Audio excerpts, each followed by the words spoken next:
Hello guys, at nandito na naman tayo at eto, maraming mga nagpo-post at ang mga nagko-comment din sa akin, may mga personal message pa.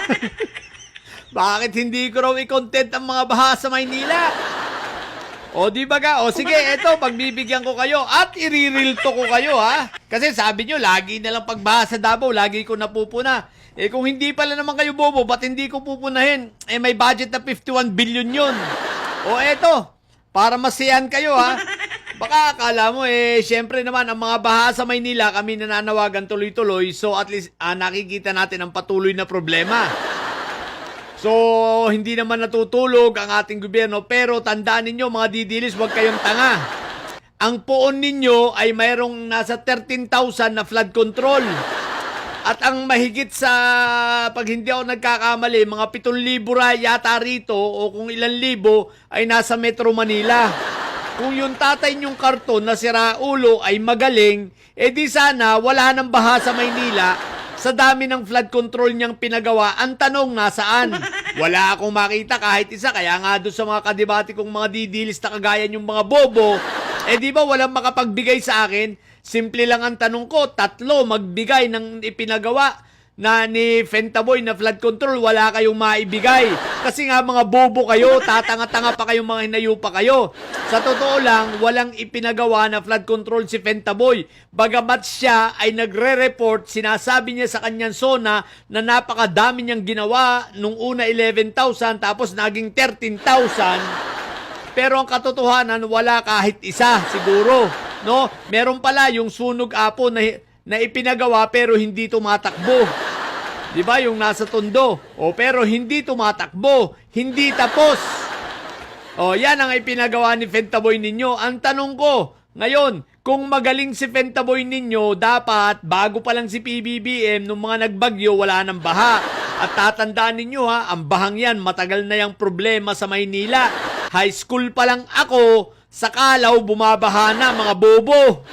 Ang lapit-lapit pa namin sa dagat, sa UN Avenue, high school pa lang ako, bumabaha na. Nung estudyante pa lang ako ron. Kaya wag kayong tanga. Matagal na yung problema. Pero buti na lang, pinipilit solusyonan ng gobyernong ito at kitang-kita naman. So ngayon, may bagyo kaya may baha. At hindi yan basta kayang pigilan dahil sa dami ng ulan dahil nga bagyo. Yan ang katotohanan. Ngayon, eto ang malupit. Pag mga ordinaryong ulan, wala namang baha sa Maynila. Kapag kahit nga malakas ang ulan, mabilis humupa ang baha sa Maynila.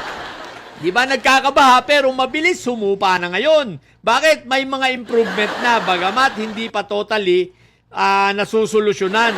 Di ba? Pero malaki na ang improvement. Ito ang aking palatandaan. Tandaan ninyo, ang laki na ng pagkakaiba ng Marikina ngayon na bumagyo. Kita mo nga, di ba? Halos hindi ko nabalitaan na napakarami ng inilikas ng mga taga-Tumana na nag-evacuate ang mga taga-Tumana. Wala akong nabalitaan masyado. Samantalang noon, talagang kita natin, ang buong Tumana, lubog na yan. Ang mga kabahayan dyan, nagpapala na ng putik. Pero ngayon, ano ang nangyari? Noon, pag nakita mo sa balita, kapag bumabagyo, tinitingnan na ang Riverside. Riverside sa Marikina, umaapaw na yan. Pero ngayon, yung nakita ko, napanood ko kay Marcy Teodoro, hindi naman umapaw. At marami akong napanood ng mga videos na talagang effective yung ginawa ritong flood control sa Marikina. Yan ang isa sa palatandaan natin, ang Marikina. So ngayon, ang mga taga-Marikina kahit papano naibsan ang kanilang problema. Ibig sabihin, nagiging epektibo ang mga programa at ginagawa ng pamahalaan. Bagamat ito ay hindi perpekto. Isipin mo, bagyo na yan paano kung ulan lang? Ibig sabihin, wala nang baha sa Marikina. Kapag umuulan lang, kahit malakas na ulan, hindi na bumabaha sa Marikina. O di ba ga? So ang laki ng pagbabago.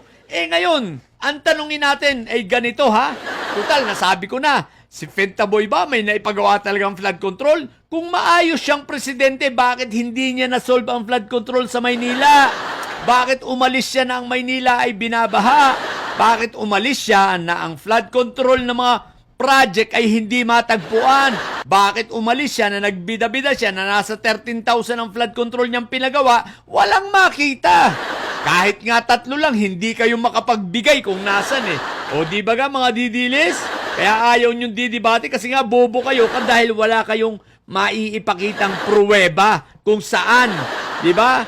O ngayon, eto, pumunta tayo ngayon sa Davao City.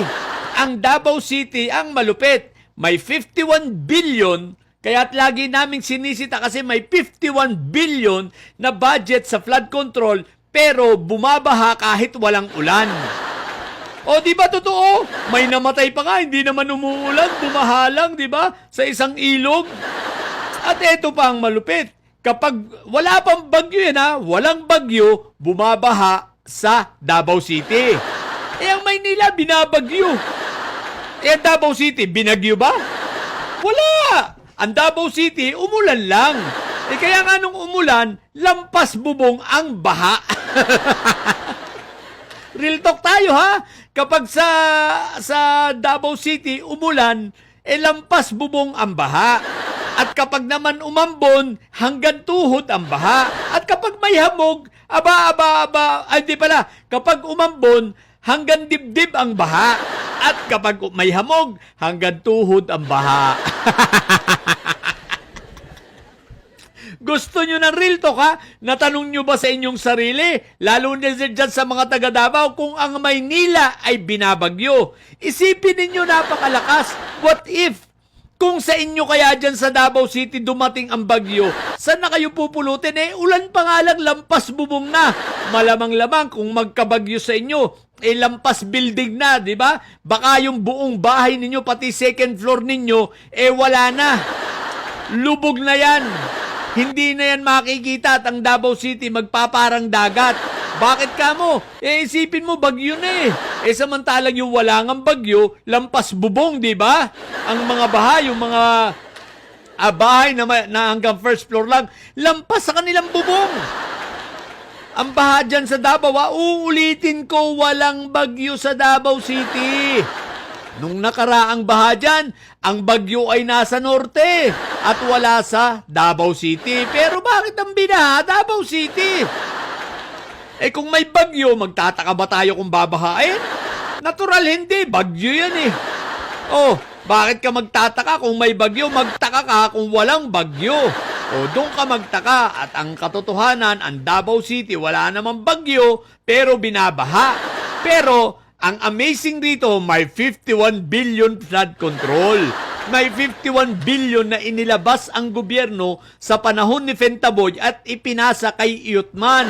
At syempre, saan napunta? Malamang-lamang. Alam na dis, kaya mapalad ang mga nakabahagi rito si Barbie Basti. Kaya mapalad ang mga lalaki ni Barbie Basti. Nakaambon ng malita maliliit na malita lang siguro, from flood control. Nakaambon yan kay Iyutman. Siyempre, imposible namang hindi maaambunan yan. 51 billion, kahit na yung mga yan ay magkakaaway, yung magkakapatid na yan, mga pare-pares kang may sayad. Siyempre, magbabalatuhan yan kahit papano. At malamang-lamang nakabalato si Barbie. At siyempre, naipanlalaki na. At si Iyutman naman, naipang beer house na yung iba, di ba? Kaya nga, daming tulo Ay, teka, Iyutman, magaling ka na ba sa tulo? So, real talk, ang Maynila, binabagyo, expected na magkakabaha. Pero ang Davao City, walang bagyo, pero bumabaha. At hindi lang basta baha, talagang malupit na baha. At ang mga taga Davao, habang naghahalukay at nagpapala ng mga putik sa bahay nila, ay kumakanta sila ng Duterte Paris. Bilib talaga ako sa 60% ng mga taga Davao City, mga sira na ang ulo. Habang nagpapala ng putik, Duterte Paris! Mga sira na ang ulo. What the heck? So, yun lang. Sa mga bubundidilis dyan, bilib ako sa Davao ninyo, Walang ulan. Minsan walang ulan. Minsan ulan lang naman. Baha! Naman mo ditilig siya manatilig yung mga bobot may side sapagat ang may side ay laging high blood. Bye!